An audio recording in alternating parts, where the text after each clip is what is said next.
All right, welcome back, everyone. My name is Mike, and we're here with Dr. Wallenfang again. And we're going to be talking about another book he published in 2017, The Dialectical Anatomy of the Eucharist.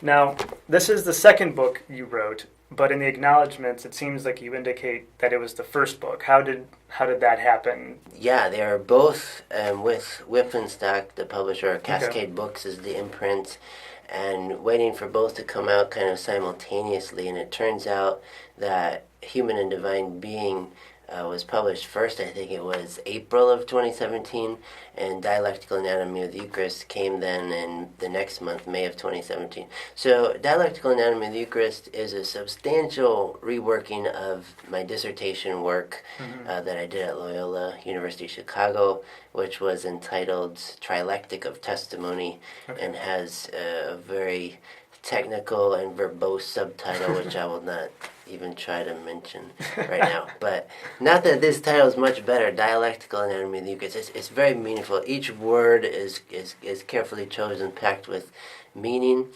So yes, this was really the first book project I did coming out of my dissertation, but published second. So I understand Dialectical Anatomy of the Eucharist as my kind of first monograph. My first book, Human and Divine Being, was really a second project I really got serious about once I was teaching at Walsh University and working away at that.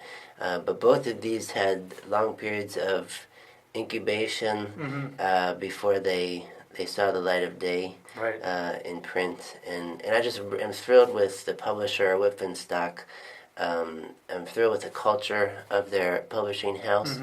And the kind of work that they're putting out, and I feel it was a publisher that was letting me be myself in my writing. I didn't have to pretend to fit in with it. Fit into their own culture. Yeah. It's a great serendipitous rendezvous.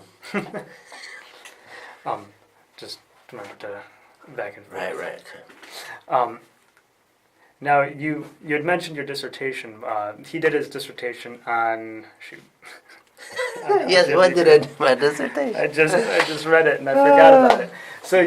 So you had mentioned your dissertation, but you had mentioned the title of your dissertation, which I'm not going to repeat. But...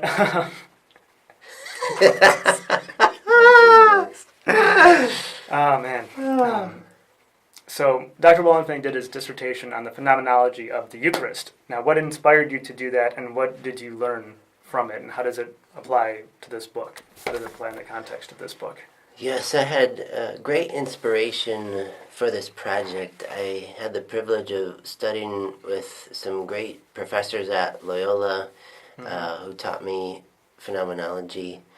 First, Dr. John McCarthy, in particular, who had studied with Paul Ricoeur and David Tracy at University of Chicago, and these are scholars who are really doing huge stuff in phenomenology in the late 20th century, and also Father Mark Bosco, a Jesuit priest who I was studying liturgy and sacraments with at Loyola.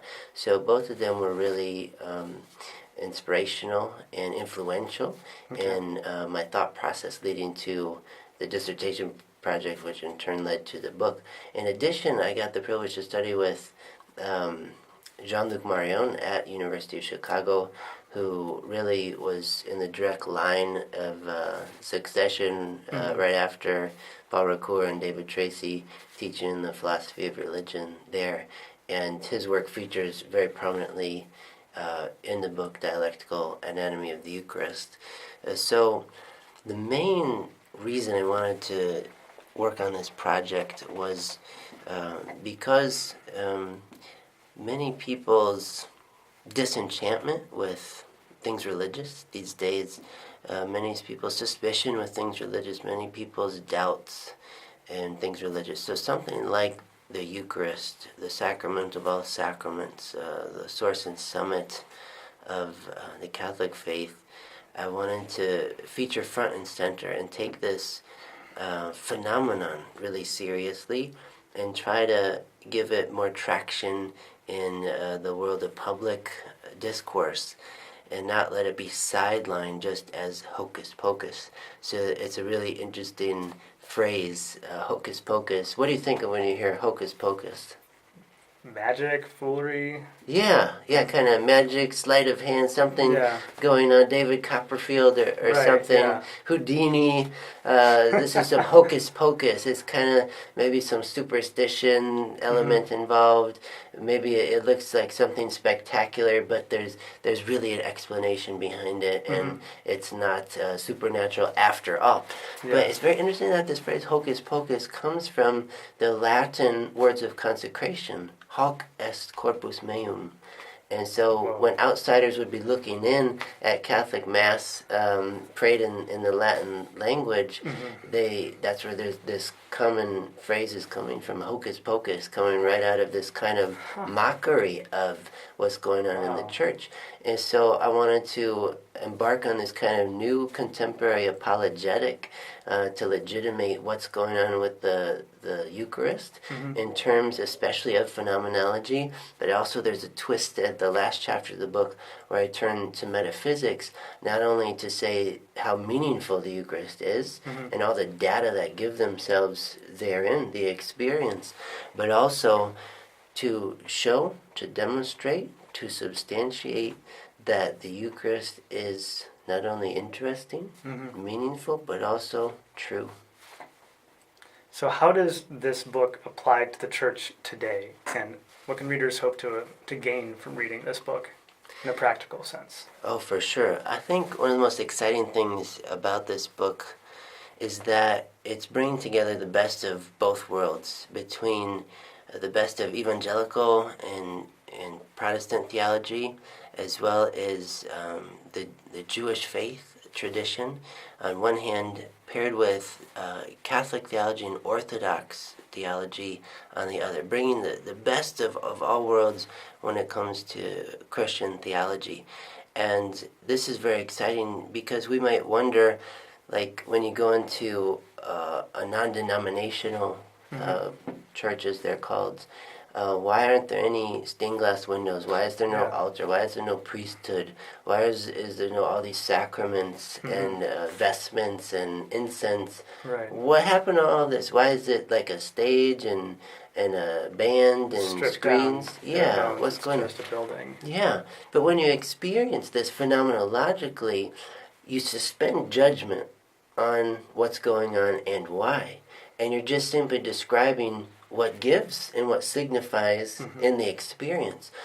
So this is the beautiful thing, what we call ecumenical dialogue in Christianity, this deep appreciation for what's going on in every church, in every community of faith.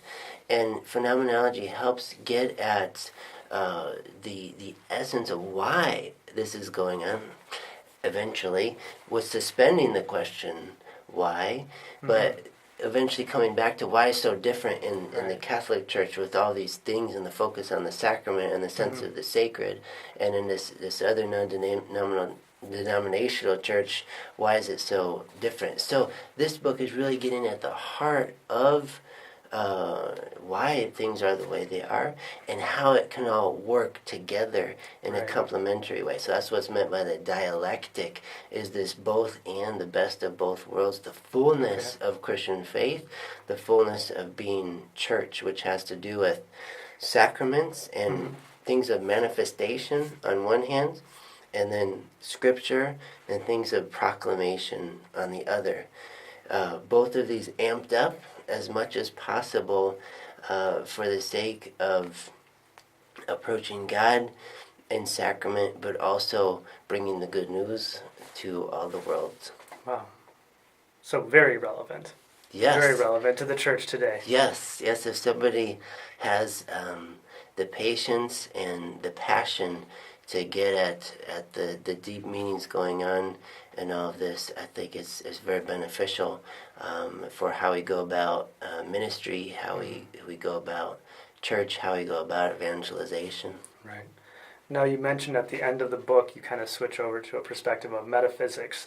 Now, has that ever been done before, where you're looking at this topic through the lens of metaphysics and phenomenology?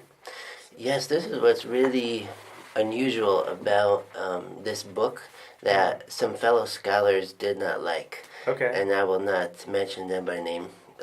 But it's okay. They have their reservations about it, because in the world of phenomenology, when we talk about what's called the reduction in phenomenology, the bracketing of what's called the natural attitude, it's essentially a bracketing of metaphysics, of metaphysical questions. We're not asking about cause and effect. We're not asking about substance and accidents, all these different metaphysical categories. We're asking about more about perception, what gives itself in perception.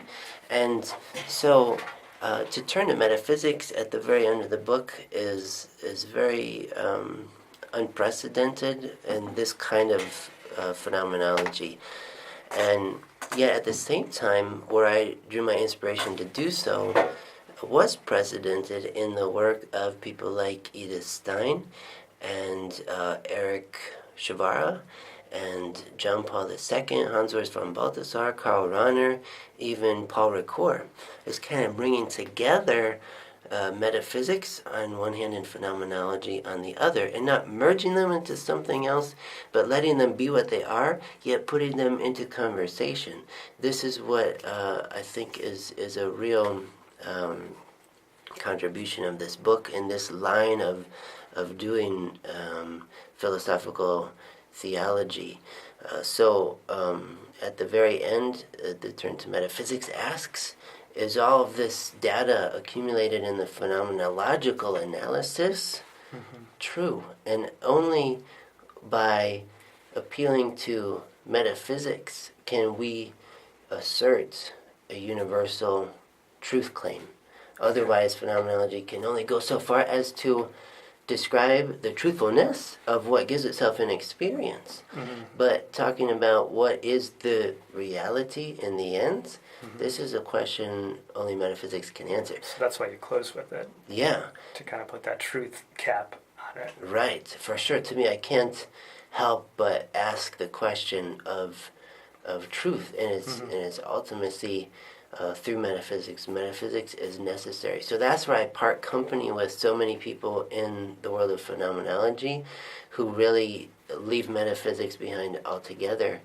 And I say I insist on it, and I really agree with John Paul II when he's writing in Fides et Ratio, this encyclical on faith and reason, and is talking about how metaphysics is indispensable when we're going to ask questions about truth. So I like to describe pursuing truth as a kind of house. Think of truth as a house, and if you want to go through the front door of the house of truth, this is metaphysics. This is perennial philosophy in its most ancient and timeless kinds of forms, but also the perennial philosophy extends into what's going on in the method of phenomenology, and I like to call this is going through the house of truth through the back door. Right. The kind of unsuspected, wow, we're going to end up in the same place of truth. One is through the main entrance, and the other is the back door approach. Right. I think this is what's essential for evangelization today.